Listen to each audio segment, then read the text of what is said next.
Welcome to Women of the Autosphere on Break Fix. We dive into the stories of trailblazers, engineers, racers, designers, and disruptors who are shaping the automotive and motorsports industries. From the pit lane to the boardroom, from concept sketches to championship podiums, these women are driving change, breaking barriers, and inspiring the next generation. Whether you're a lifelong gearhead, a curious newcomer, or someone who simply loves a good story, you're in the right place. This is more than a podcast, it's a movement. Welcome to today's episode of Break Fix, where we dive into the heart of hot rod history through the lens of director Cheyanne Kane's powerful documentary, Isky. This film tells the story of Ed Isky Iskenderian, the legendary Camfather, whose vision and innovation helped shape the golden age of American racing. From his groundbreaking camshaft designs to the culture he inspired, Isky isn't just a story about machines. It's about people, passion, and the drive to push beyond limits. Join us as we explore the legacy of a man who turned a love for speed into a movement, and the filmmaker who brings his journey to life on the screen. And with that, let's welcome Cheyanne to Break Fix. Hello, nice to be here. Well, Cheyanne, like all good Break Fix stories, there's a superhero origin story, but we're talking about a superhero in the motorsports world. Tell us what drew you into Isky's world and telling his story through a documentary. I am a filmmaker, but I do have a lot of hot rodding background. I love cars. I love driving. I love driving alone. I love driving with people. I love learning about cars. And I think it was meant for Isky and I to meet each other. When I was younger, I used to work in a automotive demolition business, which actually made me sad when I saw these hot rods, older cars come in being pulled apart, smashed, and then melted. You know, I used to think, wow, what I could do with these cars or figure them out. You know, I used to try to see how they worked or drive them. I've been driving since I was 12 years old. So when I did meet Ed, I just immediately felt connected to him. And I was really surprised that there hadn't been a movie about him. I thought, well, then I'm going to do it. So how did you meet Ed? Was it a series of events with your own car or something that led you to end up in his shop? Actually, I met him through a friend that has, my gosh, I've lost track how many hot rods he has. You know, and it's in his blood. And his father worked for Ed. Ed used to go to his house. I got to meet him. I would hang out with them, heard all his stories, and just naturally picked up my camera. And watching the footage afterwards was just so inspiring. I just could never keep my eyes off him. And clearly the camera loved him as well. So when you began researching Isky, being there with your camera and capturing all these moments, what aspect of his daily life or his routine or what he was doing in the shop really surprised you the most? You know, when I went to his shop for the first time, I was blown away. The cam grinding machines, everybody working on different parts of the camshaft, seeing how the camshaft comes together. The lighting in the shop was just brilliant, and the sounds were extraordinary. In fact, even before I realized I had this story that I was clear on a story that I wanted to tell, but it wasn't until I got to the shop that I started to think, wow, the sounds in this shop and what you could do with the different pieces, you know, it was really an amazing experience to find a composer to do the music, and the types of things that we did with actual shop sounds completely took me away. So hanging around the shop, did Isky ever let you in on the secret sauce? What makes an Isky cam better than anything else? Filming him for many, many years, always trying to find out exactly what that is. He did have a secret door, or does have the secret door. I'm sure he still does. Today, a lot of people that are entrepreneurs are probably going into that business to make money, or that's a big part of it, at least for the people that I interact with. Isky's journey started with pure love, pure curiosity, and that allowed his creativity and his imagination to blossom. and to not censor himself and to try things. So this journey of following Isky, creating the business that he has, and the influence that he has had on this entire automotive era, it all started with doing what he loves and being curious. It was a surprise to him when, he decided to make his first camshaft and realized, wow, I can make money doing this too.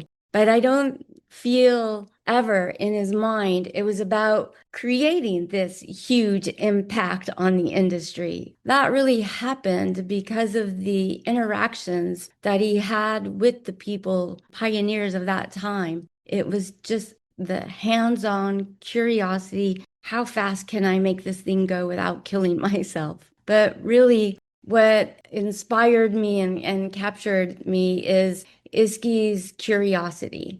To this day, his curiosity, not just for the cars and how they work, the mechanics, but the curiosity of each individual and who owns the cars, and their story and how they all got started with it. What I really started to see is this community of people that is so beautiful.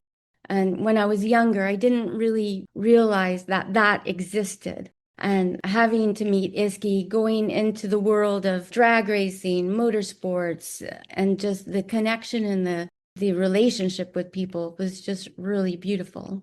And if memory serves, Ed is 104 years old this year. You're there following him around the shop. How old was he when you were recording this? Well, I first met him in 2007 when I started recording him with crew and different types of cameras. That was around 2015. That's when I was able to see another part of what he created and how he created it. So you met him in his 80s and obviously started filming him well into his 90s. You ever wondered what was Isky like in his prime? And so did that put you on a quest to find videos back when he was much younger to incorporate into the documentary? And if so, what did you discover by going on that quest? Well, I definitely wondered what he was like when he was younger. There is quite a bit of archival footage that you can find, and you see him as a young man. I think what was really wonderful too is because there are so many people in the community that I would go to and try to find different types of archival footage that maybe wasn't in our world of the internet.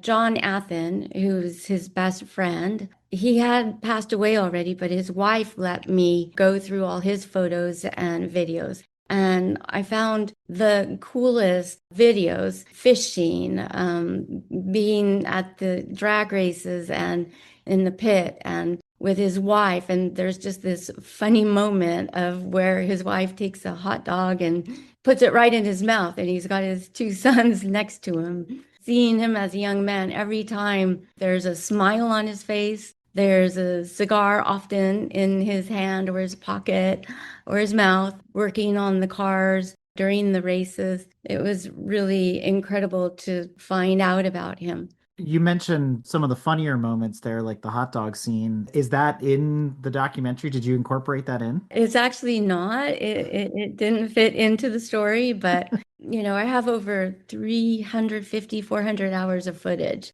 So, of that content, maybe things that just got left on the cutting room floor, are there some of those where you personally connected with them more deeply and more emotionally that maybe we're not going to get to see as viewers?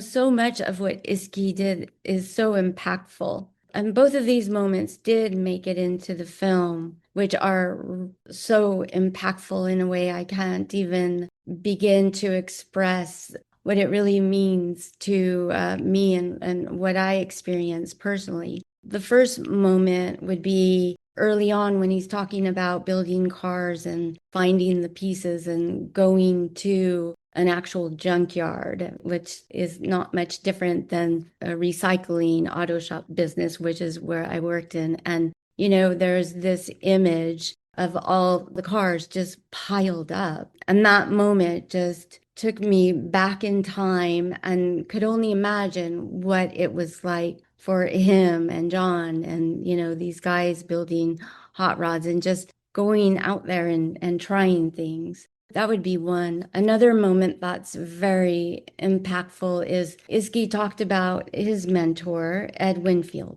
Ed Winfield being a pioneer in the automotive world. Ed had told me that he would go visit him and record each other. So he would have audio tape because it was important of what he was talking about. And Winfield really was brilliant. I said, you recorded them, so you have these recordings? And so it was something he was looking for quite a while. So we went on this journey to find these cassette tapes. Lo and behold, we did find them. Finding them was just one moment of like, wait a minute, this is from back in the 70s. Once we got them and having him listen to them for the very first time, it was as if he left this world and went completely traveled into time, hearing Ed Winfield's voice for the first time since he passed. And that moment was just so incredible. And I felt like I was traveling with him just when we were filming it. And then when I saw it on the big screen,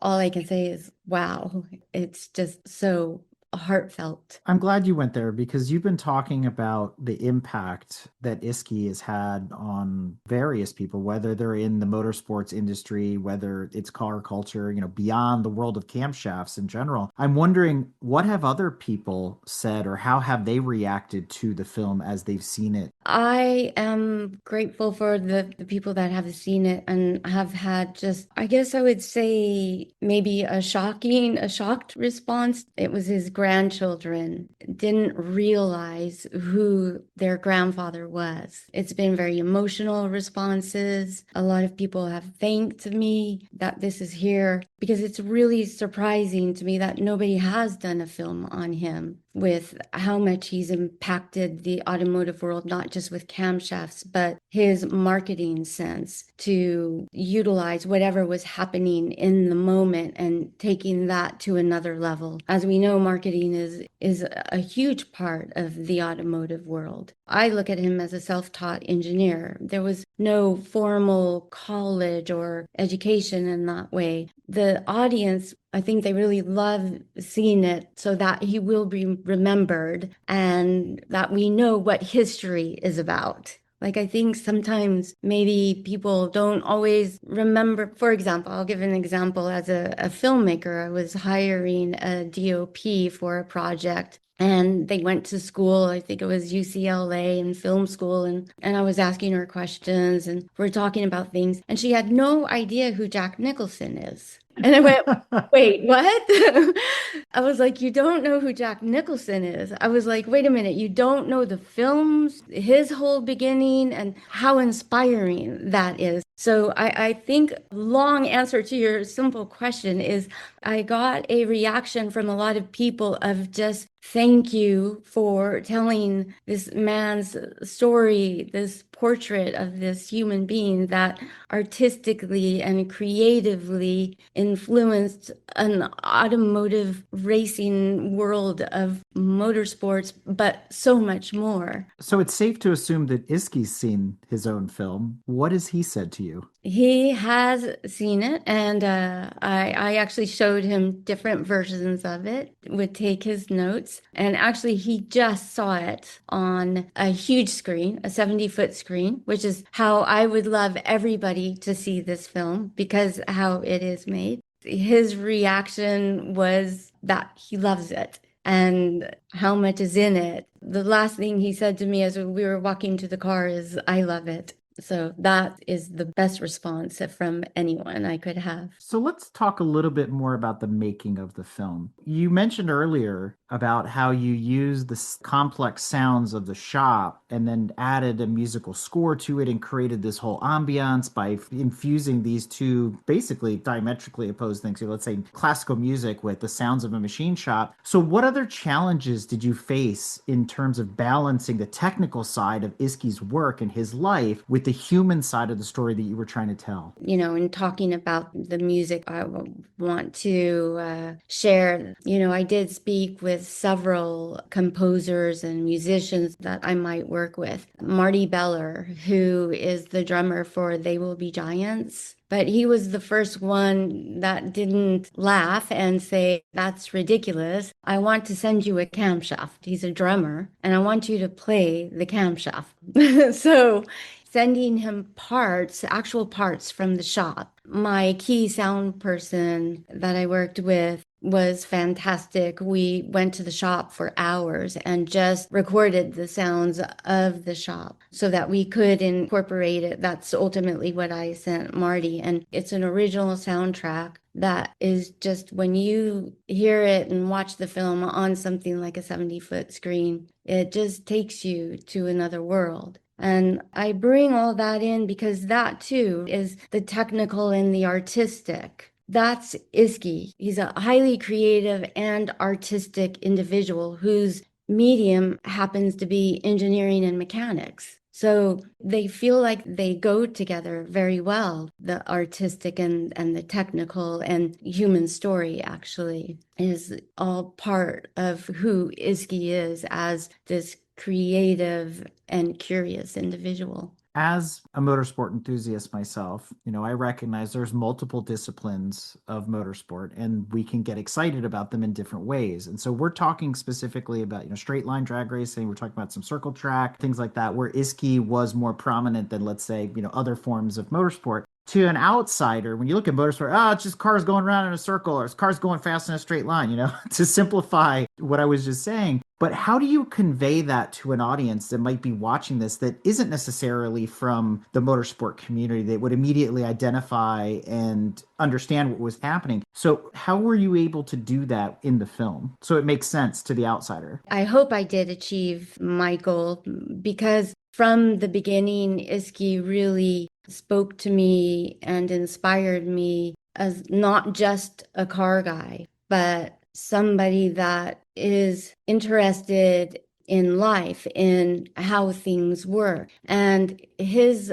upbringing, very humble, from a son of two Armenian immigrants. He at one point told me people told him, he'll never make much of himself, especially using his name Iskenderian. People shortened it, obviously, but I think it's a very universal story of this man that is so inspired and curious about life and has not just done well financially, but has inspired so many generations of racers. But it's not just about the racing. It really is that human story of perseverance, of interest. And while that for us is in the automotive world and is obvious, there really is this other story of a human being in this world caring about other people, helping other people. That's the other thing. The education that he put out, they would have never called it education, but the top tuner tip booklets, the information in just one of those books is probably an entire year of a mechanics course. So helping people and hearing their story, I really do hope it reaches a larger audience than just our built-in automotive world and just that straight line of racing. When you think of those drag racers going from 0 to whether it's 180 or LT who went 412, I think it was, or miles per hour. I mean, I think of that and I'm blown away. I remember when I went to my first drag race and I was like, what? Like, it's just, wow. Isky being 104 years old, he's seen a lot of change in this world. He's been alongside, shoulder to shoulder with other greats in the motorsport and automotive world who have been innovators and agents of change and have brought forth all sorts of revolution. A lot of the folks that maybe people recognize or align with, a lot of their invention came as a result of like World War II and being in the service and what they learned from aerospace they brought to racing and things like that. You talked about Isky being an immigrant coming from Armenia. What do you think sets him apart from those other innovators like the Colin Chapmans and the Enzo Ferraris and all the other people that are in the history books? I would say what sets him apart is all the different avenues of his influence. And again, I always go back to his curiosity. I mean, to this day, and I just saw him the other day, his curiosity surpasses many 20-year-olds, 30-year-olds that I've met today. You know, going beyond just the camshaft, the marketing, the education, the working together, the cam wars, the having fun, joking with each other and having that competition there, wanting to better each other. And he has spanned decades of his influence each decade. He never stopped. I mean, even today, you know, the questions he'll ask people is hopeful and encouraging to watch. And what's interesting about his story is compared to a lot of other people, you talk about folks that made it big or became celebrities or pro this and awardee of that. And they grew up maybe after an era began, like, oh, I was part of the hot rod era, but I wasn't there at the beginning. Isky was there at the beginning of a lot of things. And so I wonder his inventive spirit, you keep referring to his curiosity, his innovation. Does he recognize that he's at the epicenter of hot rod culture in America? I don't think I can really answer what he thinks, but I can only tell you what I feel from what I see. And I would say he's so humble, he doesn't really realize to the degree of the impact that he has had and continues to have on generations of the motorsports and racers. When I had the screening, I was lucky enough in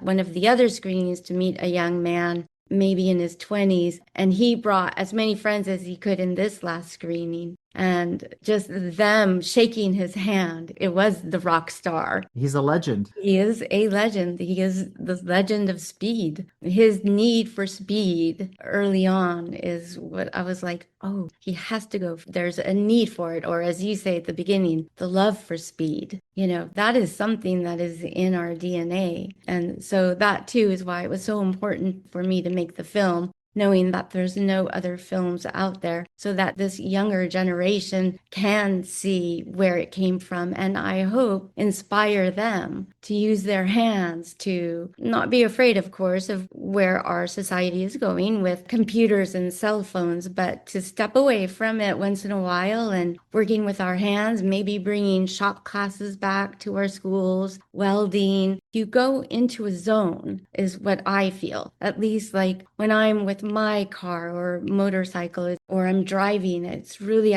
I get to go into another world and something happens that you just can't always experience in the world trying to do everything. The way you paint Isky's picture for us, listening to you recount the story and how this was all put together, not to get too metaphorical, but it reminds me sort of, of the Greek gods. And so he doesn't realize he's the reincarnation of Hephaestus, right? And he's building the swords and the shields for the gods to go out and do these wonderful things or, to wage war or whatever it is. And in the same way, he's building these cams and supplying it to pro drivers that went on to become legends in their own right in the Hall of Fame and whatnot. So he's back there toiling away, building these components for people. It's absolutely incredible. As I continue to think about this, and you mentioned the younger generation, coming to see the film, what do you think is the big takeaway for them? What's the lesson learned outside of the, go learn how to weld and use your hands? What's that big point that you wanted to drive home that they take with them for the rest of their lives? I think about it a lot. I hope they will be inspired. I hope that they won't be afraid to try things and experiment and make mistakes and fall down and get right back up, not give up. I feel like for some reason with the internet and the technology and the changes that's happened, I hope it brings them to come back together and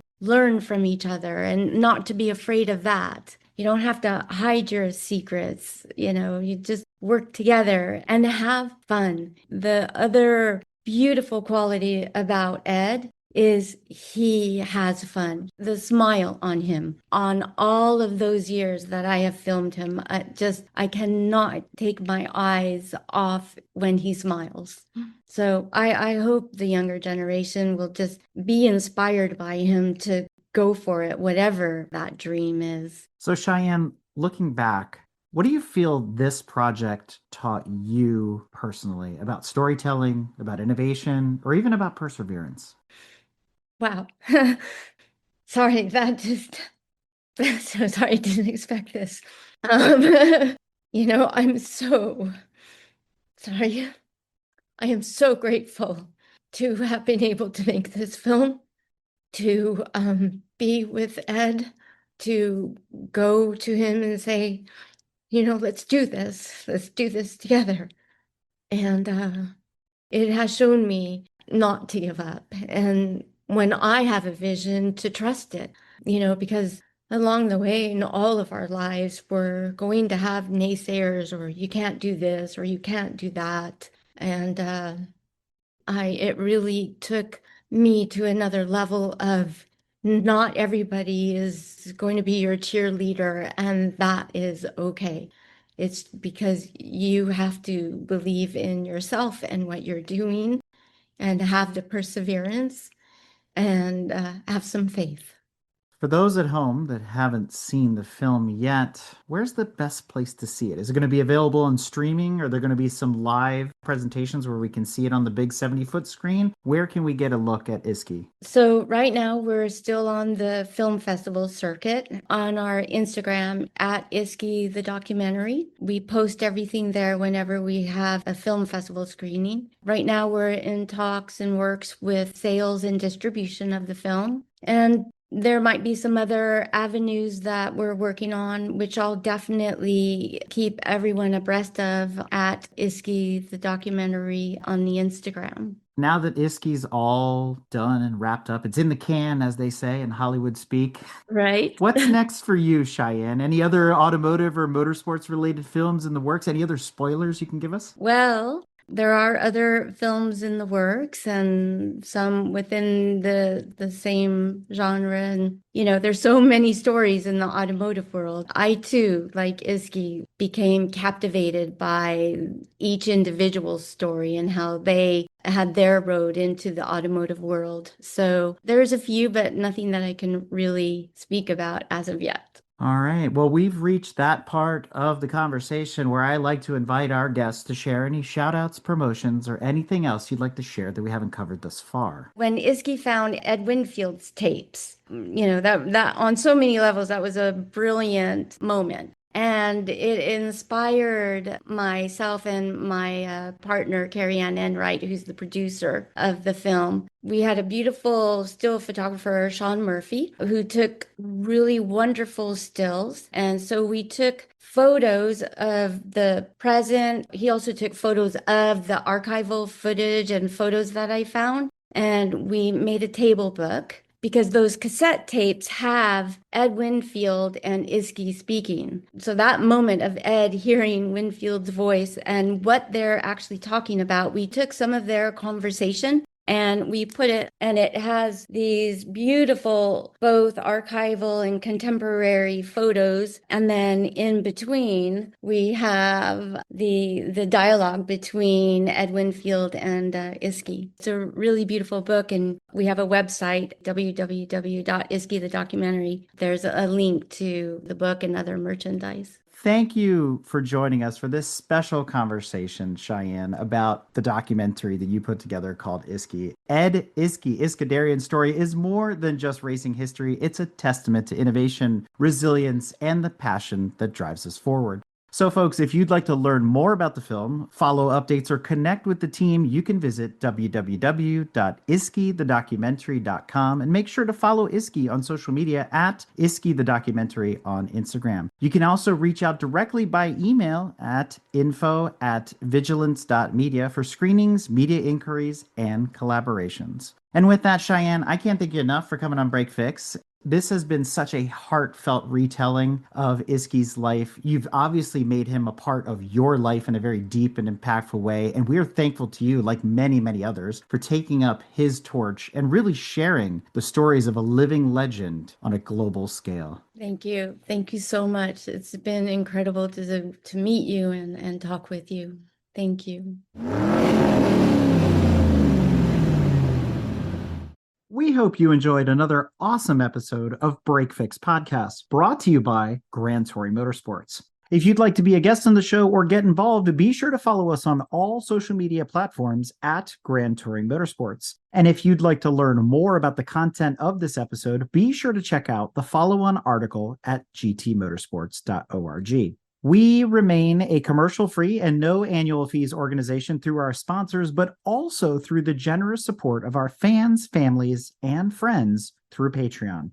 For as little as $2.50 a month, you can get access to more behind-the-scenes action, additional pit stop minisodes, and other VIP goodies, as well as keeping our team of creators fed on their strict diet of Fig Newtons, gummy bears, and Monster. So consider signing up for Patreon today at www.patreon.com/GT Motorsports. And remember, without you, none of this would be possible.